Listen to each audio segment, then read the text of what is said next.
Hey church family, great to see you again for another Daily Devo.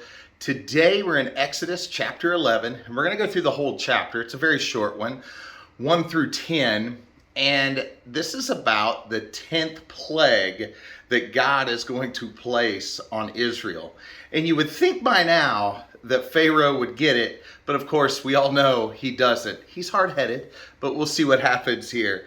And there's some things I want to point out. Now, we all know that this plague is the plague of death. It's going to bring about death to the firstborn children of all of Egypt. And that's from Pharaoh. It says it in there. It says from Pharaoh all the way to the servant girl that sits at the grindstone. And back then, they considered her the lowest of all the people. So God is saying, we're going to take away the first son, the firstborn son, of all of Egypt from top to bottom. It even goes on to say even the firstborn livestock. So this is a really big deal.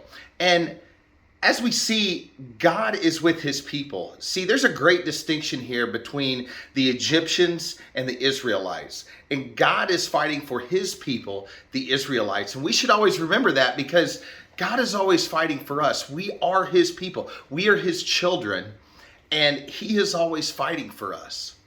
Now, there's some things about Moses here that I really want to pay some attention to. And that's because, do you remember at the beginning when God called Moses to lead his people out of Israel? And Moses is like, hey, wait a minute, I'm not your guy. I don't think I'm your guy. I don't even talk very well in public. I can't even talk to my brother very well, much less talk to people and lead all the Israelites out of Egypt. Moses is very timid and he doesn't think he's the right guy.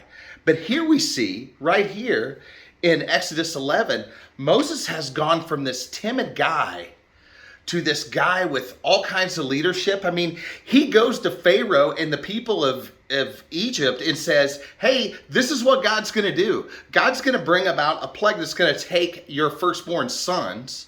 And he gives them this big long speech about it. And at the end, the Bible says that he leaves angry. He leaves angry. That's not the sign of a timid guy anymore.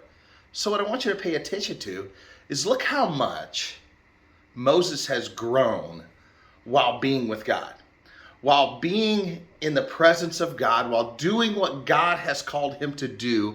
Moses has continued to grow. See, and I think we do that. I think when we stay connected with God, when we continue to do the things that God calls us to do, we continue to grow.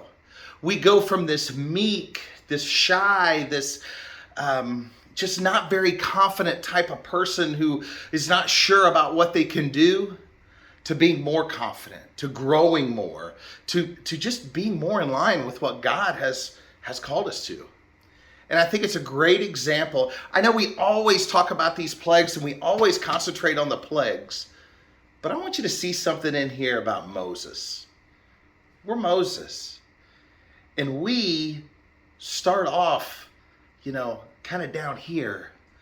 But as we continue to stay in the Word, we continue to grow, we continue to be discipled, and we just grow and grow and grow and grow and grow, and we have more confidence, and we start to lead, and we start to do those things that God's called us to do.